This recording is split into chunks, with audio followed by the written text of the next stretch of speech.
Hi மக்களே! இன்னைக்கு பாண்டியன் ஸ்டோரில் என்ன நடக்குதுன்னு பார்த்தீங்கன்னா, பயங்கர த்ரில்லிங்கான போனது நேற்று எபிசோடு. இன்றைக்கி எபிசோடு வந்து பயங்கர ஸ்லோவாக போகுது மக்களே. என்னன்னு பார்த்தீங்கன்னா, ராஜும் கதிரி என்ன பேசுகிறாங்க பார்த்தீங்கன்னா, நல்லவங்களுக்கெல்லாம் நல்லதே நடக்காது போல், இது கெட்டதாகவே நடக்குதுன்னு.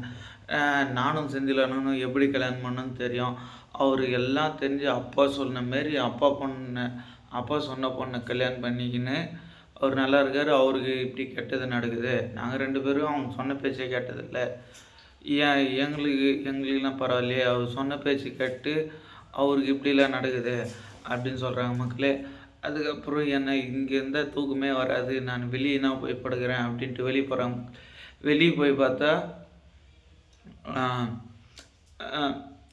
எல்லா ஃபேமிலியும் வெளியே உட்காந்துக்கிறாங்க மக்களே. அதோடு என்ன சொல்கிறாங்க, கதிரி வீட்டுக்கு வந்துட்டு உட்காடுறாங்க மக்களே. இப்படிலாம் நடக்கக்கூடாது, இதெல்லாம் இது அப்படின்னு சொல்லு.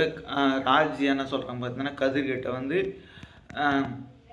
இது அக்கா இந்த பொய் மட்டும் சொல்ல, இன்னொரு பொய் சொல்லியிருக்காங்க அப்படின்னு சொல்கிற மக்களே.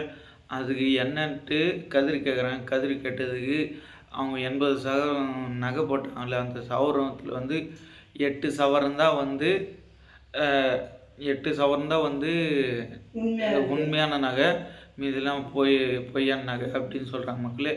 அதுக்கப்புறம் பார்த்தீங்கன்னா, இது செந்தில் அண்ணனுக்கு மீனா அன்றைக்கி தெரியுமா, ஃபோன் பண்ண வேண்டியதானே நீ நைட்டு அப்படின்னு சொல்கிறாங்க மக்களே ராஜு. அதுக்கப்புறம் விடிய காலத்தில் முதல்ல போயிட்டு அவங்ககிட்ட பேசுகிறாங்க மக்களே. அது செந்திலும் மீனாவை என்ன சொல்கிறாங்க பார்த்தா, அக்கா வந்து இப்படிலாம் ஏமாத்திருப்பாங்கன்னு எனக்கு தெரியாது. எவ்வளோ பொய் சொல்லிக்கலாம், ஆனால் இந்த விஷயத்துலலாம் பொய் சொல்லுவாங்கன்னு நினச்சி பார்க்கல.